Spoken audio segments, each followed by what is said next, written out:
Hello and welcome to this unnamed podcast hosted by me, Corey, and a friend of mine, Alex.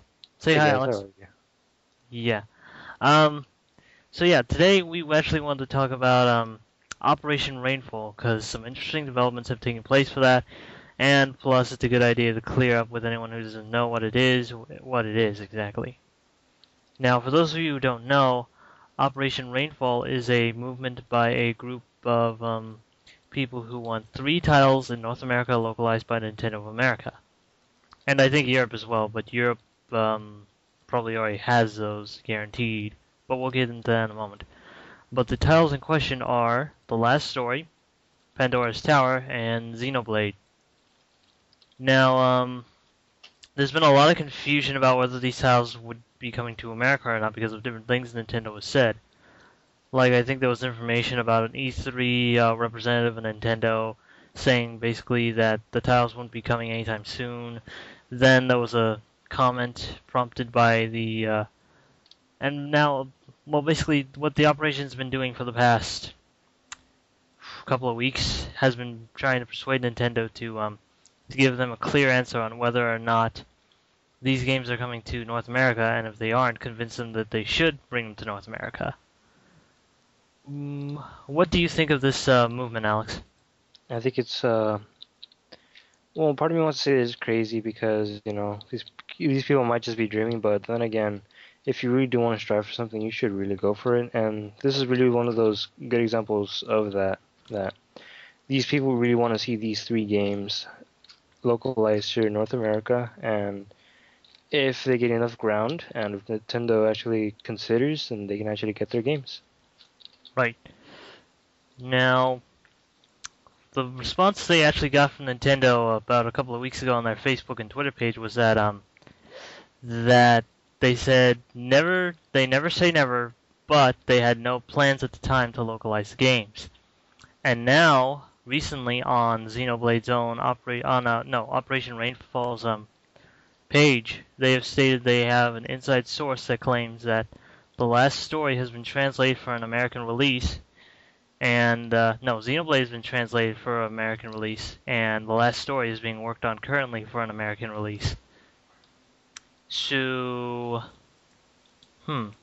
So it's either Nintendo has been working on these titles. Well, I think it's this. It's that Nintendo's probably been working on these titles, but of course they don't like to announce things. Well, you see, what people have to understand about Nintendo, which I think they don't sometimes, is like how Nintendo likes to announce things. They don't like to announce everything at one conference, like at E3. They focus on one thing at E3, and that's the 3DS lineup and the Wii U. At other conventions, like let's say the Nintendo Media Summit coming up in what is it, August or September? Anyways, at that summit, they'll be announcing more things, and probably if they're going to announce anything for America, it might be there too. I don't know. What do you think, Alex? Do you think maybe the Operation Rainfall people were overreacting a bit? That Nintendo wasn't going to localize these games? If it Not at turns all. out they're not all? Well, Why do you say that?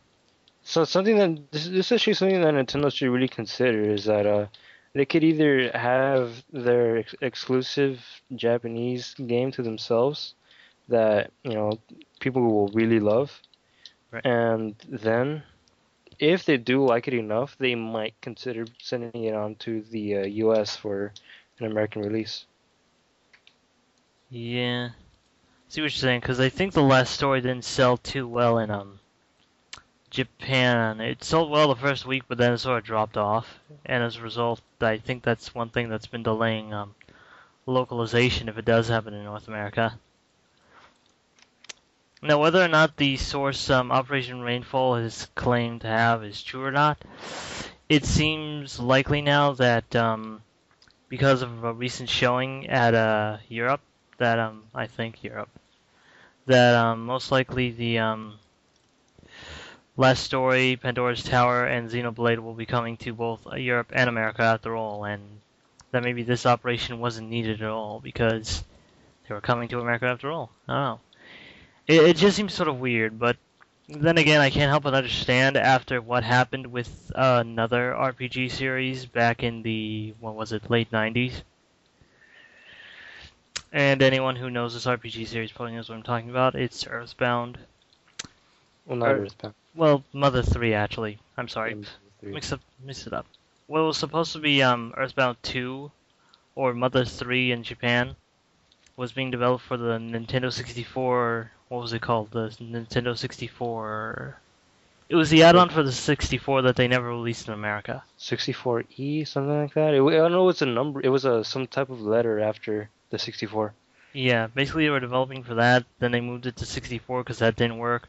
Then they canceled it all together because it wasn't coming together right for some reason. And then they moved it to the Game Boy Advance of all things years later. Hmm. And the thing that most fans tried to do was get it localized because they learned it wasn't going to be localized at all in America because of the sales of Earthbound in the back in the what was it, late 90s, mid 90s when the SNES was out. Anyways, when Earthbound was out, that never sold, and then they tried to push Nintendo to release it.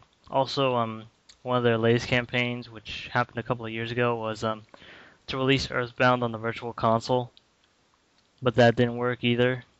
Oh. The main reason was because of what was it, copyright issues or something like that? No. Most people claim it was copyright issues with the soundtrack because the soundtrack is inspired heavily by Beatles songs, and fighting a lawsuit with the company that owns the Beatles soundtracks. What's it called? Apple Corp or something? It's similar. It has an apple on it. Yeah, well, it seems now with all these lame band covers for the commercials that those copyrights are gone. Maybe, but for now, it just seems like they don't want to risk being sued by the company who makes the songs because they're very how can I say it? Their styles are very similar to the Beatles songs and other related songs. So that's the reason most people say Earthbound will probably never see a virtual console release. Well, the thing I was getting at is that because that argument was made during the time where Apple, where the Apple didn't let like the actual iTunes Apple.